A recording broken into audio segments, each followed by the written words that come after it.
You're listening to an Airwave Media Podcast.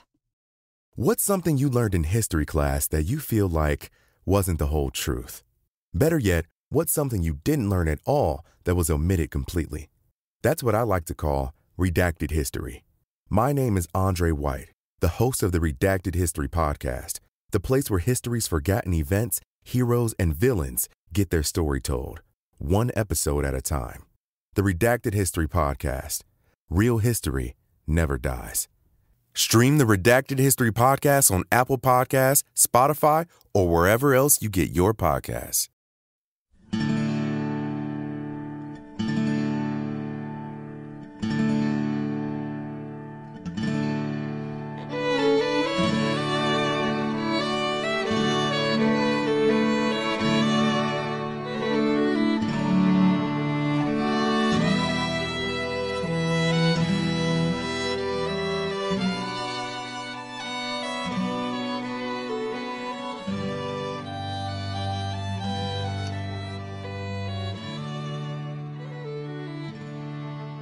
Hey everyone, thanks for tuning in to episode number 360 of our Civil War podcast.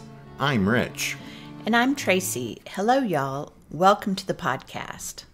As y'all recall, at the end of the last show, the Confederate attack on Culp's Hill on July 2nd had ended as the rebels of Allegheny Johnson's division were foiled in their attempt to take the heights there on the right end of the Federal line. But both sides understood the issue of the possession of Lower Culp's Hill was far from settled, and that the fight there would certainly be renewed at first light. But we said that the fighting up on that end of the line on July 2nd wasn't over, because while Allegheny Johnson's attack on Culp's Hill had failed, that was only one part of Dick Ewell's plan, since Ewell also had his sights set on the keystone of the entire Federal defensive line, Cemetery Hill. Jubal Early had been tasked with attacking Cemetery Hill, and old Jube waited until Allegheny Johnson was fully engaged, and then he ordered his men forward, stepping off sometime around 8 p.m.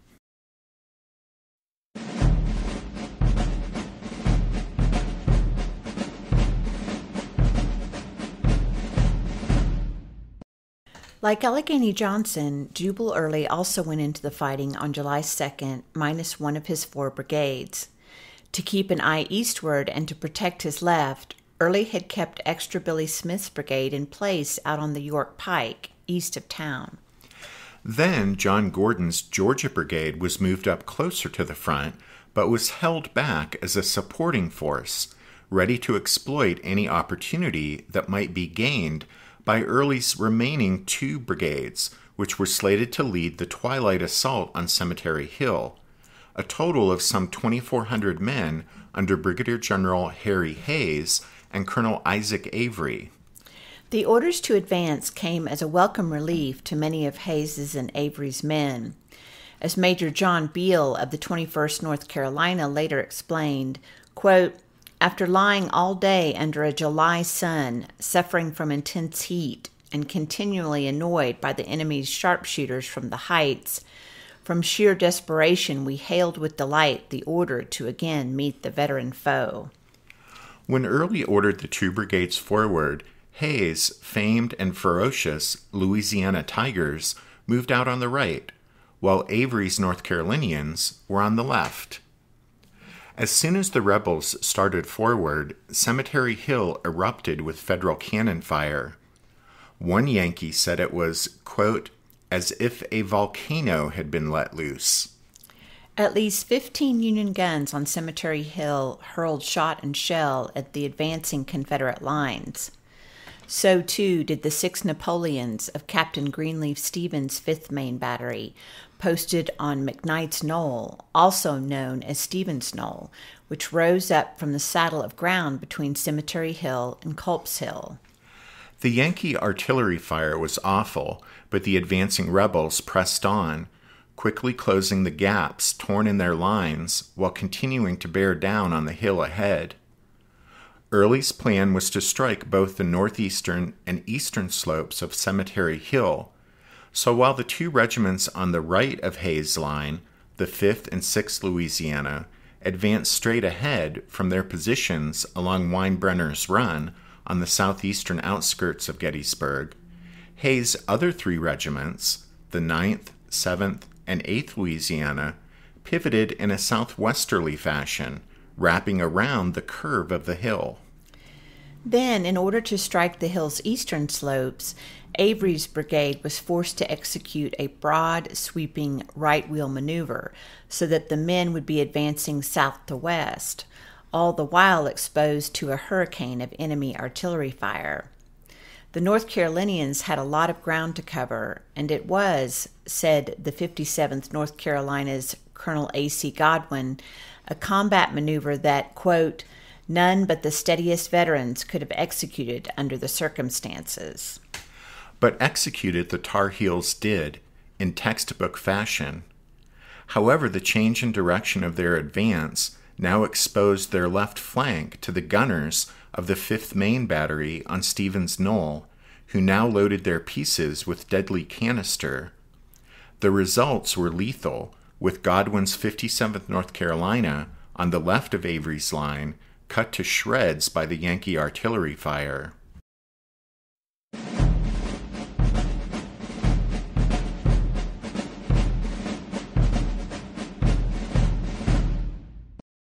As the determined Confederates continued to advance through the storm of artillery fire that pounded their ranks with shot and shell and blast of canister, the Federal 11th Corps soldiers positioned either on or near the base of Cemetery Hill braced to receive the enemy attack, with many of them surprised that the rebels were launching a major assault at so late an hour.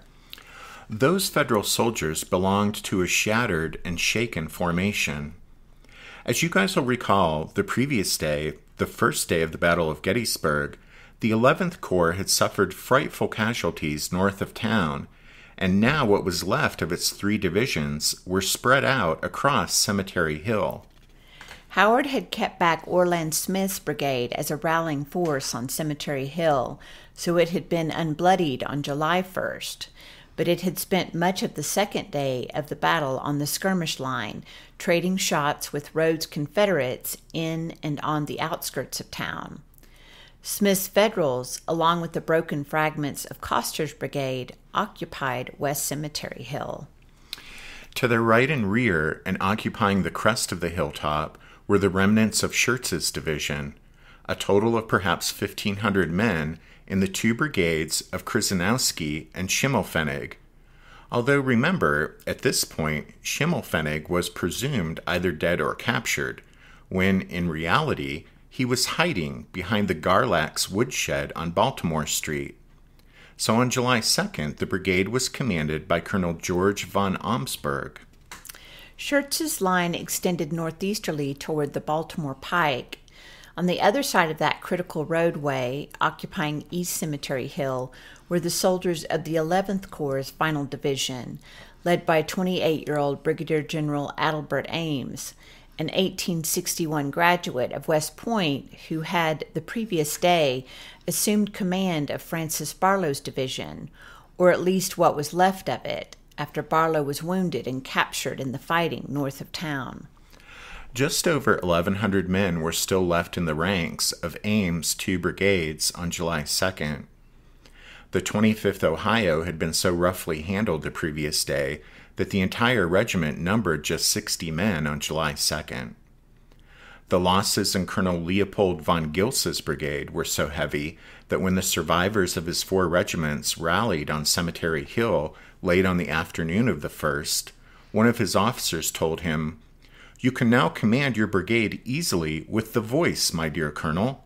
This is all that is left." Ames positioned his severely understrength brigades at right angles to one another in the shape of an upside-down backward L. Colonel Andrew Harris's men, Ames' old brigade, found some shelter behind a stone fence that ran east from the Baltimore Pike and stretched across the northern face of the hilltop. The hill sloped down to the east to a narrow roadway known as the Brickyard Lane, which ran south along the eastern base of the hill. Von Gilsa's men, making up the long end of the L, formed behind the stone fences that lined the roadway. Joining the defenders at this spot was the 33rd Massachusetts, sent over from Orland Smith's brigade. The Bay Staters went into position on the right end of von Gilsa's line, stretching the line southward toward Stevens Knoll and Culp's Hill beyond. Ames Federals were stretched thin, especially along Harris's front, where, he later wrote, his men had all the elbow room they wanted. Meanwhile, Hayes and Avery's Confederates advanced ever nearer, driving back the Union skirmishers. One soldier in the 25th Ohio said the rebels came on, quote, yelling like demons with fixed bayonets.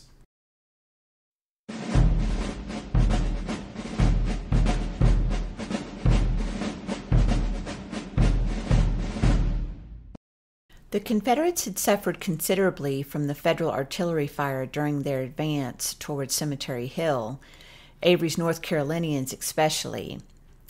Then the fire from hundreds of Yankee muskets lit up the deepening darkness, dropping rebel soldiers by the dozen. Major Beale of the 21st North Carolina did his best to describe the ghastly tableau. Quote, the hour was one of horror. Amid the incessant roar of cannon, the din of musketry, and the glare of bursting shells making the darkness intermittent, adding awfulness to the scene, the hoarse shouts of friend and foe, piteous cries of the wounded and dying. One could well imagine that war is hell. Despite their losses, the Confederates continued pressing forward and finally crashed into Ames' shaky defensive line. Hayes's Louisiana Tigers struck first, slamming into Harris's front and striking at the bend in the L of the Federal line. Desperate and vicious hand-to-hand combat broke out. Harris said that, quote, at that point, and soon along the whole line, the fighting was obstinate and bloody. The bayonet, musket, and anything, in fact, that could be made available was used. Harris's line was too thin, and there were too few Federal troops here to stem the Confederate tide. The Yankees started to fall back, streaming up the hillside, closely followed by Hayes howling Louisianans, who, said one Federal, quote, put their big feet on the stone wall and went over like deer. To the right and rear of Harris's position, von Gilsa's line was also crumbling, with its left hit by Hayes's Louisianans and right by Avery's North Carolinians. Here, also, savage hand-to-hand fighting broke out, with desperate soldiers of both sides using not just muskets and bayonets, but also, according to one man in the 153rd Pennsylvania, quote, knives, stones, fists, anything calculated to inflict death was resorted to. In the darkness, as chaos and confusion reigned, several 11th Corps regiments clung tenaciously to their spots at the stone fences, while others retreated up the hillside. In the darkness, groups of Louisianans and North Carolinians pushed through the holes in the Federal line and began climbing up both the northern and eastern slopes toward the summit of Cemetery Hill. But the Confederates' strength faded with each step forward as units lost cohesion and losses mounted. Colonel Godwin of the 57th North Carolina spoke to this situation when he later wrote that the men, quote, charged up the hill with heroic determination and drove the enemy.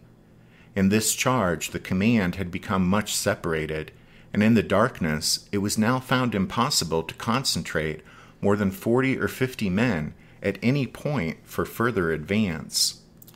Those Tar Heels who did hammer through the Federal defenses and who now advanced to the hilltop did so without their commander. At some point in the advance, Colonel Isaac Avery was struck down, falling from the saddle, shot through the neck with what proved to be a fatal wound. In the darkness, no one saw him fall. When his body was discovered later, it was found with a note that Avery had managed to write, stained red with his blood. It read, "Tell my father I died with my face to the enemy."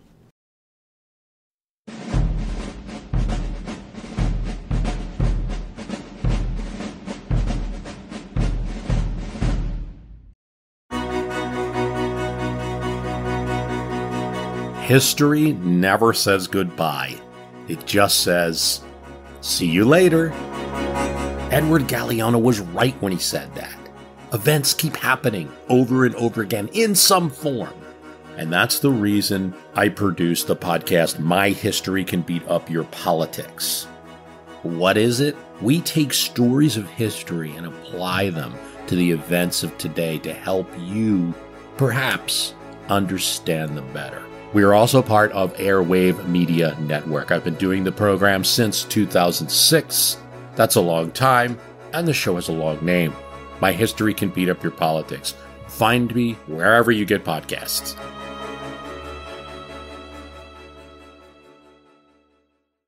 Did archaeologists discover Noah's Ark? Is the rapture coming as soon as the Euphrates River dries up? Does the Bible condemn abortion? Don't you wish you had a trustworthy academic resource to help make sense of all of this? Well, I'm Dan Beecher, and he's award-winning Bible scholar and TikTok sensation Dr. Dan McClellan, and we want to invite you to the Data Over Dogma podcast, where our mission is to increase public access to the academic study of the Bible and religion, and also to combat the spread of misinformation about the same. But, in a fun way. Every week we tackle fascinating topics, we go back to source materials in their original languages, and we interview top scholars in the field. So whether you're a devout believer, or you're just interested in a clear-eyed, deeply informed look at one of the most influential books of all time, we think you're going to love the Data Over Dogma podcast, wherever you subscribe to awesome shows.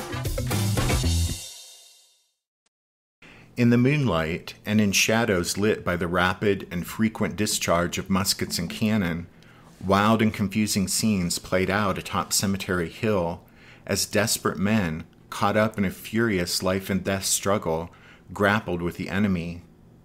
One Yankee said, quote, "For a time the opposing forces were much mixed up together, and with the uncertainty of the light, in the dusk of evening, it was difficult to distinguish friend from foe."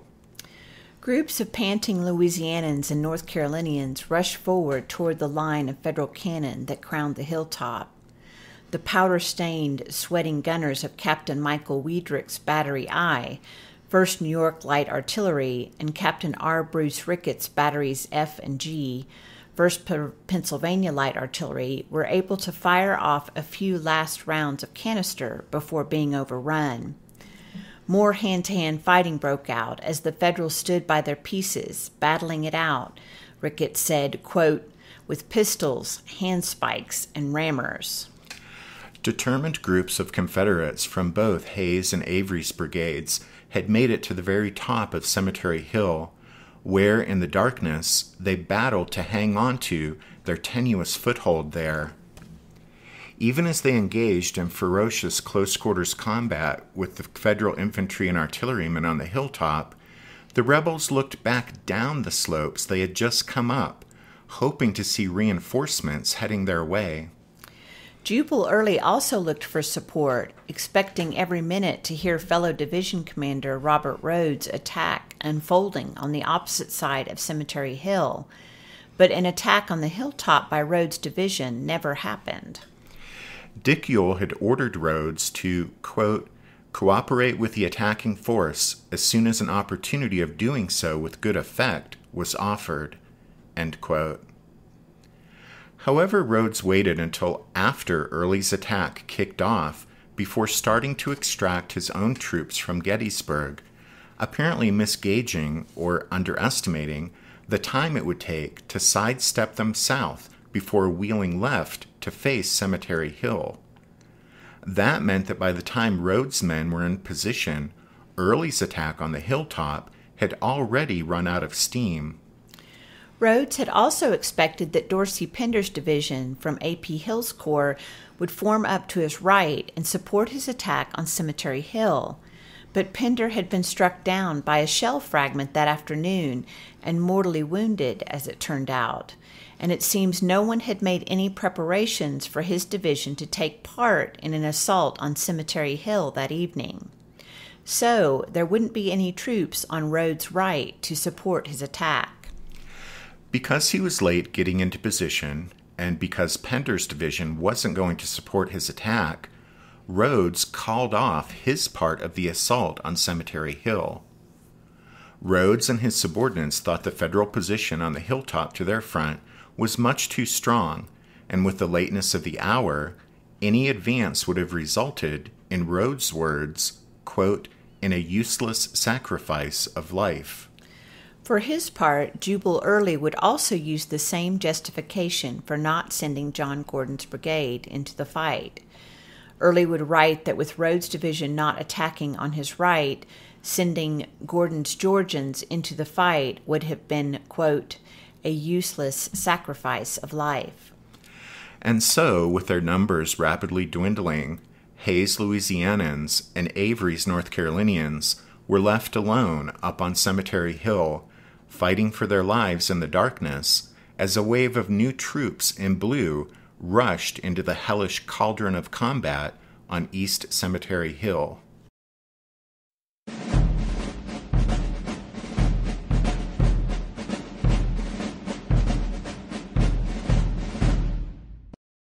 With the possession of the vital hilltop seemingly teetering in the balance, Carl Schurz, following 11th Corps Commander Otis Howard's orders, led portions of Krzyzanowski's and Koster's brigades into the fight for East Cemetery Hill. Charging across the Baltimore Pike in the darkness, Schurz later described what these reinforcements encountered. Quote, arriving at the batteries, we found an indescribable scene of melee. Some rebel infantry had scaled the breastworks and were taking possession of the guns. But the cannoneers defended themselves desperately. With rammers and fence rails, handspikes and stones, they knocked down the intruders. Our infantry made a vigorous rush upon the invaders, and after a short but spirited hand-to-hand scuffle, tumbled them down the embankment. Behind Schurz's troops and to the rear of the tangled mass of men fighting for possession of the Union artillery pieces came even more Federal reinforcements. These were 2nd Corps soldiers from Samuel Carroll's brigade. The rather desperate fighting on his part of the line, down along Cemetery Ridge, had already played itself out by the time 2nd Corps Commander Winfield Scott Hancock heard the sound of battle erupt from the direction of Cemetery Hill to his right rear. Hancock turned to Division Commander John Gibbon and said, we ought to send some help over there. Send a brigade. Send Carroll. In response to the quickly issued orders, Samuel Carroll moved quickly toward East Cemetery Hill with 3 of his 4 regiments, men from Ohio, Indiana, and West Virginia. According to a soldier in the 4th Ohio, quote, we started at the double quick, which soon became a dead run, many of our men throwing away their knapsacks and blankets in order to keep up with the mad dash. Rushing forward in the darkness, passing among the graves of Evergreen Cemetery, then through and around the arched gatehouse, Carroll's Yankees charged straight toward the small band of North Carolinians from Avery's brigade who were clustered around Ricketts' battery, slamming into the rebels and driving them down the hillside. Carroll's men pursued the retreating Confederates closely, scooping up dozens of prisoners along Brickyard Lane and in the open fields beyond. At the end of his strength and overwhelmed by Krzyzanowski's and Koster's Federals, Harry Hayes had already ordered his Louisianians to retreat. For a few brief moments, Hayes and Avery's Confederates had gained the crest of Cemetery Hill, but unsupported, they were forced to retreat from the hilltop by the timely arrival of hard-hitting enemy reinforcements. Hayes' adjutant would later write that, quote, the charge was a daring and desperate one, and although unsuccessful on account of the failure of our supports to come up, we gained great credit for it. This want of concert of action on the part of our generals was the chief cause of the loss of the great battle of Gettysburg. End quote. This want of concert of action on the part of our generals was the chief cause of the loss of the great battle of Gettysburg. That last sentence, written about the fight for East Cemetery Hill, could nevertheless be the verdict on the overall Confederate effort on July 2nd at Gettysburg. We'll talk more about the Confederate failure, or failures, in the next episode as we look at how the second day of the battle was a long and trying one for Robert E. Lee. And we'll also talk about George Meade's role in the day's proceedings, culminating with his famed council of war that night at his headquarters at the widow Leicester's house. For now, we'll close this show by pointing out that night combat on any significant scale was fairly rare during the Civil War, for the simple reason that any advantage an attacker might gain by such an assault was usually more than offset by the command and control challenges that went hand in hand with such an operation. In other words, during the Civil War, it was not only devilishly difficult to tell exactly what was going on in the darkness, but it was virtually impossible to maintain control of your attacking troops at night once the fighting started. But at the Battle of Gettysburg, just to prove there was a bit of everything during the 3 days of combat, we find that on the evening of July 2nd, there was this really desperate fighting in the darkness for possession of Cemetery Hill.